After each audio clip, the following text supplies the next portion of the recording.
What's up, Panda dudes? Peter Von Panda here. Hey, got my hands on a watch here. It's actually from DelMar of the Sea, I think it means. A whale's vagina. I guess we'll never know. Agree to disagree. But DelMar Watches is the manufacturer of watches that have something of kind of this marine, ocean living SoCal flavor.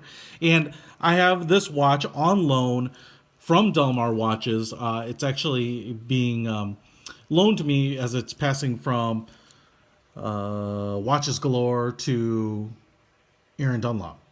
So I'll put links to their channels below. So I just appreciate other YouTubers helping a little YouTuber out. I think I love that. I actually love that collaboration because there are a lot of big YouTubers that do things together. But I like the idea that us little guys stick together too. You know what? Grassroots, baby. Power to us. So anyway, we just want to show you this. It's called the 5020, DelMar Illuminating Glow Micro Gas Watch. And it's a diver style watch here. And stainless steel construction, 315L, I believe. And definitely a combination of polished and brushed. Obviously polished center down here, brushed side links, polished case up here with a brushed top. It really looks quite nice. The case here kind of reminds me of Tag Heuer. You have kind of this bead blasted like finish on the bezel here, and it should be a unidirectional rotating bezel, just like that. Unidirectional indeed. And we'll go all the way around. Nice solid clicks. You can hear them. And just, I'll leave it right there. So if you have OCD, you're going to go crazy for the rest of this video. Just kidding. I wouldn't do that to you. Boom, right back up there. The bezel here is, shiny black with, silver aluminum like lettering. And the triangular pip right there is obviously in silver as well too. So that wouldn't be luminescent. But you can see here that the dial is really sunk. I mean, in terms of overall size, and the reason that dial is so deep is because kind of the dimensions of the watch. So let me give them to you here because I was looking at the specs online and I don't know that I trust them. They're probably right. I'm almost sure they're right. Flat mineral crystal, you can see it right there. 14.3 millimeters thick. Sorry, my fingerprints are all over it. And a flat crystal. But what I think is most interesting is the total dimensions. So if we look, I'm going to measure the bezel here because that's kind of the bulk of the watch. And it's really only 44 millimeters across, that I do believe because I believe in science right there. So that's not that big of a watch. Now, if you measure edge to edge, to these crown protectors, that's where you get this 46 millimeter size. And then if you include the crown with its little domed top right there, you get a 48 and a half. And so that's where, I was looking online and I was seeing a 49 millimeter dimension, and I'm trying it out and poking around with it, and I'm like, this is not a 49 millimeter watch. I love 49 millimeter watches. I like 47 is a great size for me, but that's like Longines Avigation size, and those are big watches, or diesels or things like that. So it's truly, for the most part, a 44 millimeter watch, which is a lot like the Tag Heuer Aqua Racers, and very common size. So, but you can see here, I just like it, kind of a cool coin edge here. It's a kind of a traditional style and look, as we were talking about. You kind of have this deep barrel of that leads to the dial, which is black, and as you can see, I mean, it's just really sunk really low, which kind of gives at least me the idea or the illusion that the crystal is super thick, which kind of leads me to think that it has diver like credentials. You can see there that on the hour markers you have what I'm assuming are like micro gas tubes for illumination, and you can see right there on the hour and the minute hand they are there as well. I don't know that it's tritium, but I'm assuming maybe it's something like that. So I'm assuming that the lume on here will be pretty nice. The gas tube thing is really I've always seen it kind of on ball watches, and doesn't necessarily mean it's tritium, but it could be just like a superluminova in a tube-like form. But my ball watch, the gas tubes are kind of their thing. The cool thing is they glow even without exposure to light, so you can be in the darkness for a long time and you can see it.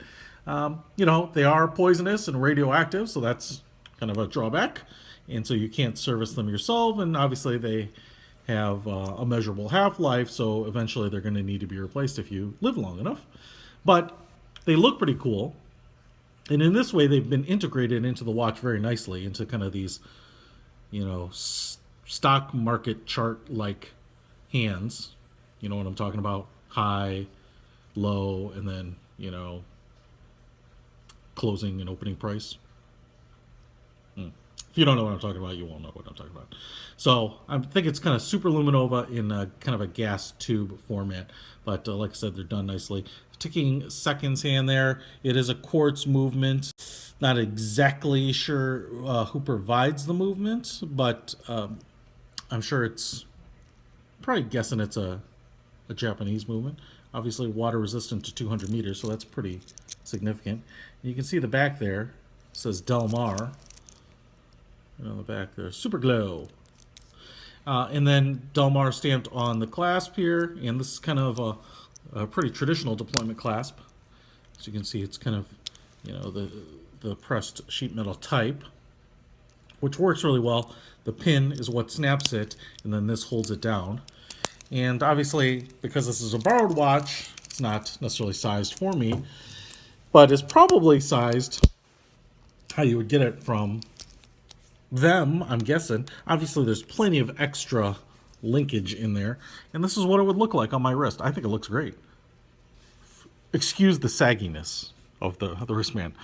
It's the cool thing I like about it is it's a fairly traditional style. It says DelMar there in white, and so it's a traditional looking diver's watch with a lot of weight and heft.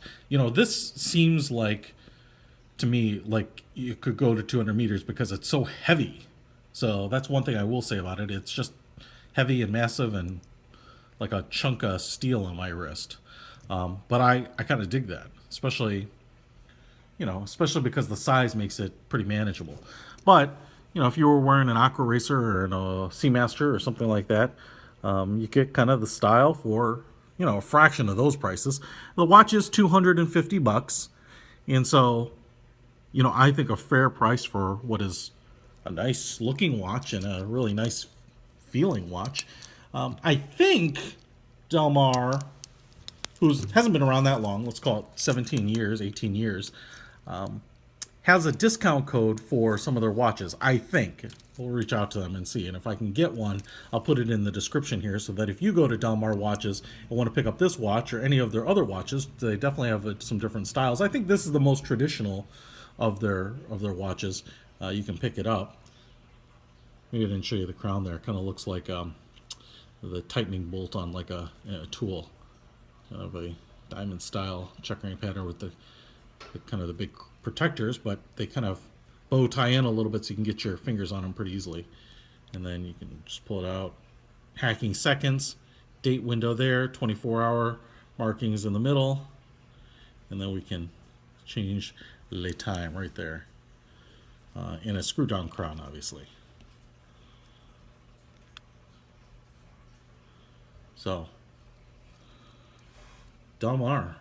My first time ever checking out their watches. I'm pretty impressed with it. If their other watches are as good as this, I think you'll be pretty impressed with throwing down pretty standard everyday watch money, but getting a watch that comes from a company that most people haven't seen or heard of and is a little different, unique.